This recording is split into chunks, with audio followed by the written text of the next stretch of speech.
Assalamualaikum warahmatullahi wabarakatuh. Halo semuanya, perkenalkan nama saya Rina Miftahur Rahma dengan NIM 20110505039. Dalam video ini, saya akan menjelaskan mengenai muamalah, yakni bisnis yang sesuai dengan tuntunan Islam.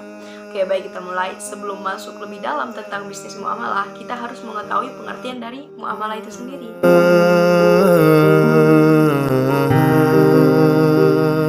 Islam melakukan usaha ataupun berbisnis itu tentu hal yang dihalalkan. Dapat diketahui bahwa Nabi Muhammad SAW pada awalnya adalah seorang pedagang ataupun wira swasta.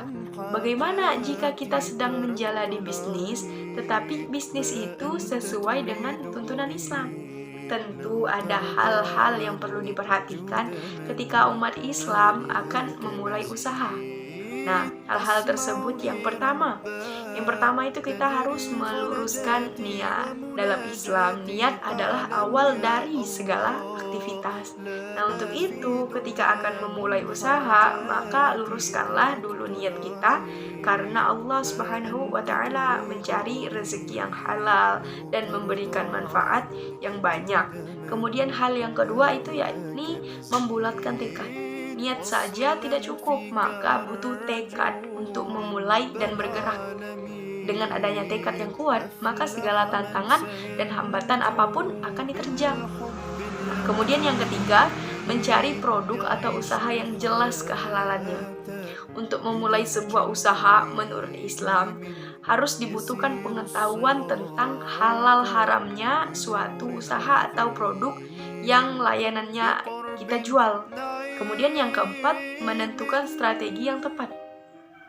Ketika memulai usaha dalam Islam, tentu saja strategi ini harus dibuat dengan cara yang tidak merusak kepentingan orang lain. Ada tips dan trik nih dalam berbisnis sesuai dengan yang dilakukan oleh Rasulullah SAW pada saat berdagang. Nah, yang pertama itu Nabi Muhammad SAW selalu melakukan segmentasi atau menetapkan target pasar dengan mempelajari sejarah lebih mendalam tentang kebiasaan, cara hidup, cara makan dan minum, serta kebutuhan yang diperlukan masyarakat setempat sebelum menjual suatu barang. Kemudian yang kedua, melakukan diferensiasi dan memiliki prinsip dalam menjual. Nabi Muhammad SAW melakukan pendekatan dengan menjalin silaturahmi yang baik kepada para pelanggannya. Dirinya pun selalu amanah dan jujur dalam menjelaskan kekurangan dan kelebihan terhadap barang dagangannya. Kemudian yang ketiga, melakukan branding dan pelayanan yang baik. Nabi Muhammad SAW memang suri tauladan bagi umat manusia di muka bumi ini, karena tersohor dengan sikap kejujurannya hingga dijuluki Al-Amin. Hal itulah yang mengantarkan Nabi Muhammad SAW menjadi seorang pengusaha atau pedagang yang jujur, profesional, dan disegani siapapun. Nabi Muhammad SAW juga selalu ramah dan menghormati para pelanggannya dengan memberikan pelayanan yang terbaik. Sikap inilah yang tentu membuat setiap orang betah menjadi pelanggannya. Yang keempat, yakni jujur, ikhlas, dan profesional. Dalam berdagang, Nabi Muhammad SAW selalu ikhlas dan menjalankan usahanya.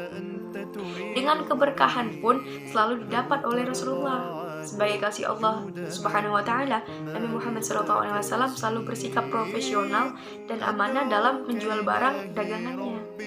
Nah, kiat-kiat itulah yang membuat Nabi Muhammad SAW menjadi pengusaha yang tak hanya sukses, tetapi juga berkah. Nah, kiat-kiat ini bisa kita contoh dalam berbisnis agar kita bisa sukses dunia maupun akhirat. Oke, semua sekian yang dapat saya sampaikan dalam video ini. Terima kasih. Wassalamualaikum warahmatullahi wabarakatuh.